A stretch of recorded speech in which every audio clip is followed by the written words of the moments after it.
अच्छा अच्छा, बस रहने दे। और ये बता, तूने मेरा काम कर दिया था? मुराद को वो चीज पहुंचा दी ना?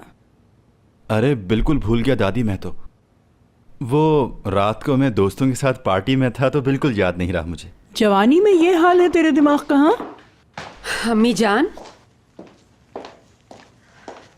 सुबह ही सुबह नसीहतें शुरू कर दी आज तो माशाल्लाह। क्यों बोल बोल कर अपनी एनर्जी जाया कर रही हैं?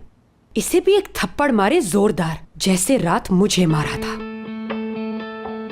दारिया, फिर से शुरू मत करो। क्यों ना करूं? पोते के सामने शर्मिंदगी हो रही है क्या आपको? एक मिनट एक मिनट एक मिनट, आपने मॉम को थप्पड़ मारा? क्या बात है दादी आपकी, आपने मॉम पर हाथ उठा लिया। बस ये सब कुछ अचानक हो गया। अचानक कैसे हो गया? आप बहाने ना बनाएं। इसको बड़ों की इज्जत का कोई ख्याल नहीं है। बहुत बदतमीजी कर रही थी। चाहे वो जो भी करती हैं, आपको हाथ नहीं उठाना था। आइंदा मॉम पर हाथ नहीं उठाइएगा, कभी नहीं।